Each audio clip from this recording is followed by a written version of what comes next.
Hello po mga kalingap. Hi mga kalangga! Please support Trending Pia. Thank you. Oh.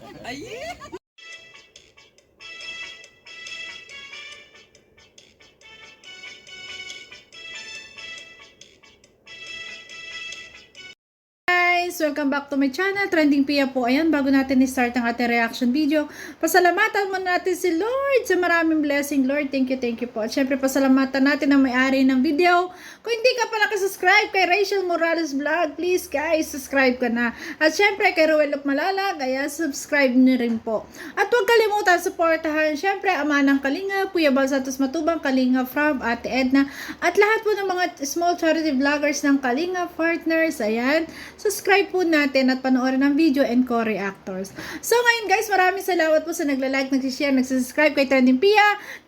Thank you so much po. Ayan, ngayon ay atin mo na i-reaction video itong, ay grabe, lumabas po ang ating si Rachel, si Bunso, na kasama yung mga pamilya, yung mga kaklase. Na, doon pinanood ko itong video ito. Alam nyo ba kung anong na-realize ko? Na-realize ko po na kahit talaga itong batang ito ay sikat na, 'di ba? Sikat na sikat, maraming humahanga, maraming nagmamahal. Talagang napaka-humble po. Hindi mo pakikitaan ang kanyang pagiging sikat.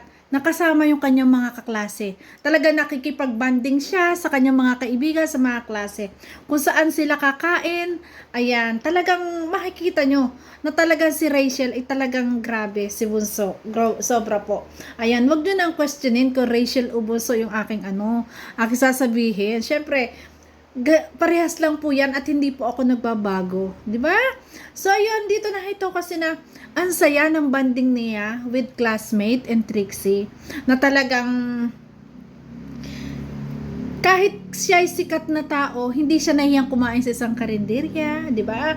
Dito sa daet, sa labas ng school, 'di ba? Yung iba, Jollibee lang kakain, yung mga ganyan, yung medyo social, pero hindi eh. Ang ating Rachel Morales ay sa isang karinderya lang. Doon lang siya naglalans kasama ang mga kaklase. Ito nga, ang sasaya. Ang sarap talagang i-moment ng ganitong moment na tayo ay naranasan din natin ng ating high school life. Yan. Na banding ng mga klase na kung saan kakain. At natutuwa ako yung mga, relate ako doon sa mga order na kalahati pong gulay, di ba? Kalahating ulam, di ba? Grabe. At saka kita-kita mo naman na ang bait ni Rachel na pareha. Yung ibig sabihin ko, hindi mo talaga makikita sa kanya yung kasikatan niya. Yung banding niya sa kanyang mga klase, ganon na ganon pa rin. Napaka-humble, down to earth. Panoorin natin, guys. Diba? Hala, naka-headset ko tayo ako, di ko matangog. Ayun. Diba? Ang ganda-ganda naman. Siyempre. Kaya, Mahabang papalapit ang birthday po ng ating Rachel Morales, makikita nyo guys na talagang gumaganda lalo siya. Nagbo-bloom lalo ang kanyang kagandahan, di ba? Ay, grabe po. Siyempre, may nadamog. Sana po napapansin niyo po yun, na talagang gumaganda lalo ngayon ang ating Rachel. Di ba? Kung tugtog, di kailangan magsigaw-sigaw. Napaka-blooming. Uy, tara na Carlo, ano pagkain natin? Hindi pa tayo nakakapag, ng pagkain. Ayan, talagang Ano sa'yo? BFF niya yung bakla niya kaklase. Grabe. Iba ka. Napakagandang bata. Ito yung bata na hindi mo kasi silungan kahit gaano kasikat niya, talagang hindi mo silungan na talagang yung makikita mo kasi sa kanya, talaga napakabait niya. Silungan.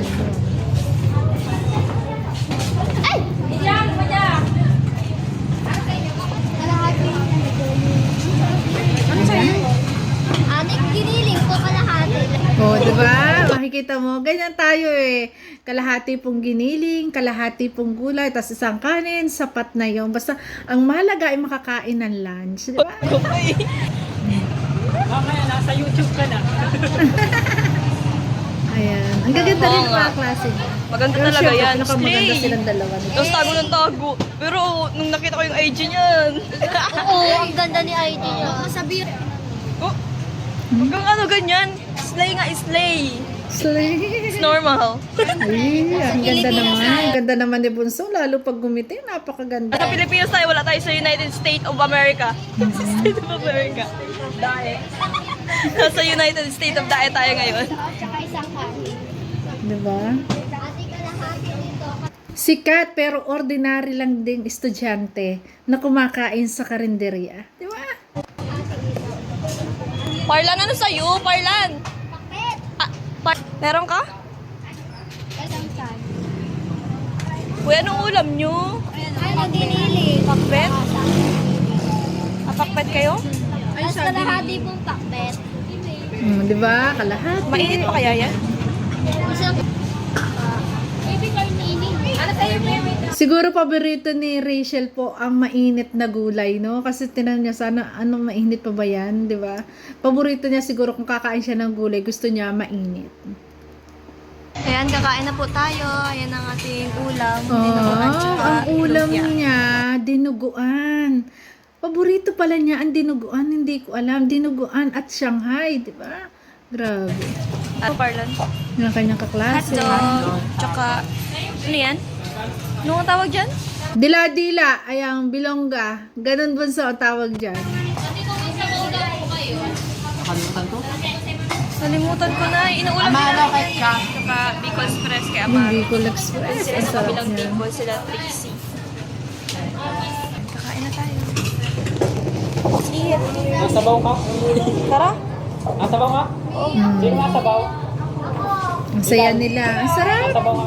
Ano, nakikita natin yung moment natin na tayo naging estudyante. Di ba? Kaya tayo tuwang manood ng mga vlogs nilang dalawa ni Ruel at ni Rachel. Kasi, naaalala natin yung ating mga nakaraan, no? Ako din. Ito na, oh. Yan lang kayo. Kayo yan. Parati ka nilang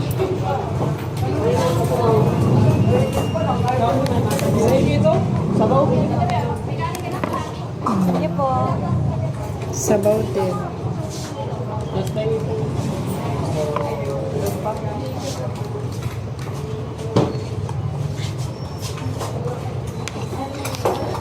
Parlan. Parlan, no? Napakabait. Talaga naman. Napakabait nagsishare. Di ba?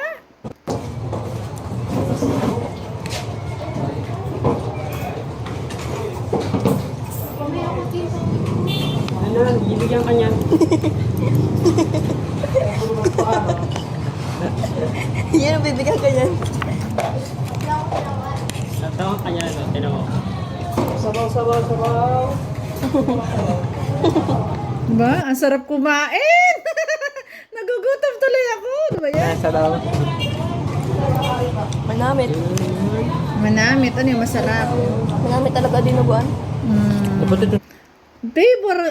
Paborito pala talaga niya ang dinuguan. Ang sarap din ang dinuguan sa puto eh. Diba? Nilagay lahat eh, ganito. Ano ko ng hotdog? Masarap ako magluto ng dinuguan. Sayang kung alam ko lang. Buto pala to. Akala ko jackpot na ako. Akala ko jackpot na ako. Buto pala. Kala daw niya jackpot na siya doon sa dinuguan. Wala.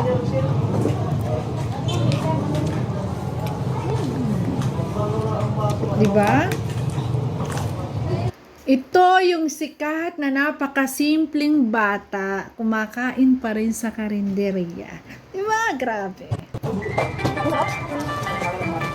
Yan.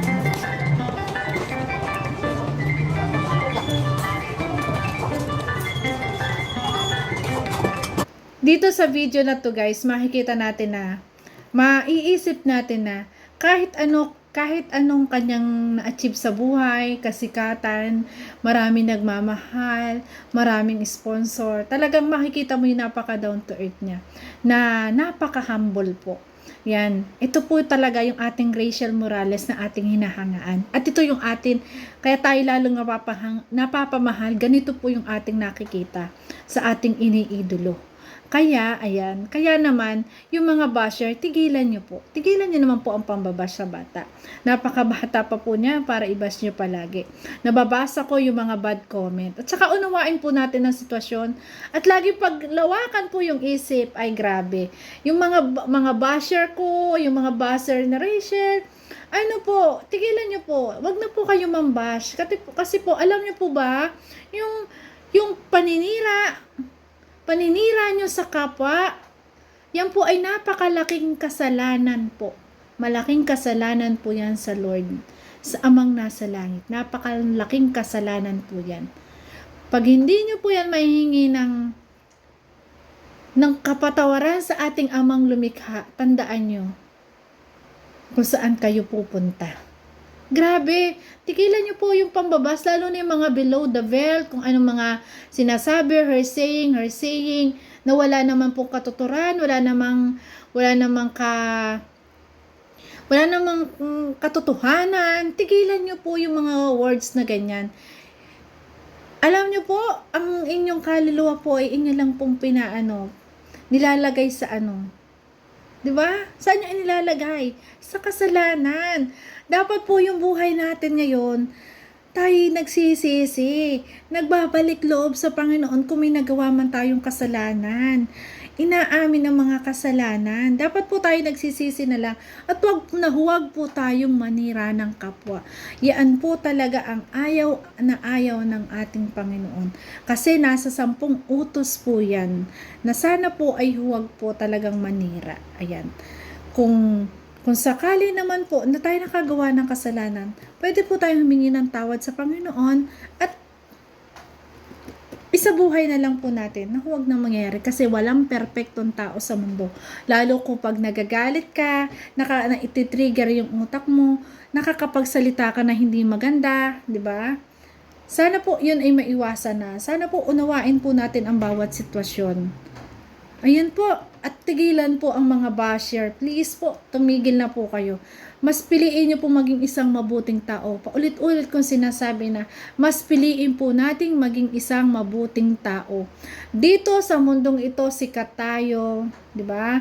Mayabang tayo, nasasabi natin kung anong gusto natin, nagbabalahura tayo ng tao, naninira tayo ng tao. Dito lang sa mundong to, tayo, ganito. Dito lang sa mundong ito. Pero, ang paghandaan natin, sa kabilang buhay po, doon po talaga yung final destination ng lahat. Kaya sana po, magbago na po lahat. So yun guys, ayan, napaka-humble ng ating Rachel Morales at nakikita natin na napakabait naman itong batang ito. At lahat, ayan, ang payo ko sa'yo, lahat ng pinagdadaanan mo sa buhay, ayan, lahat ng yan ay itaas natin sa Panginoon. Lahat ng yan ay ating malalampasan. Malalampasan natin. Kasi sinusubok lang tayo ng tadhana. Kung gaano tayo katibay. Kung gaano tayo katibay sa ating Amang nasa langit. So yun guys, thank you for watching. At kung nagustuhan mo ang reaction video ko, baka pwedeng pa-like, share, subscribe po, Trending Pia. Nagsasabi na, always smile para laging beauty. Bye-bye guys. Love you po. Ingat palagi.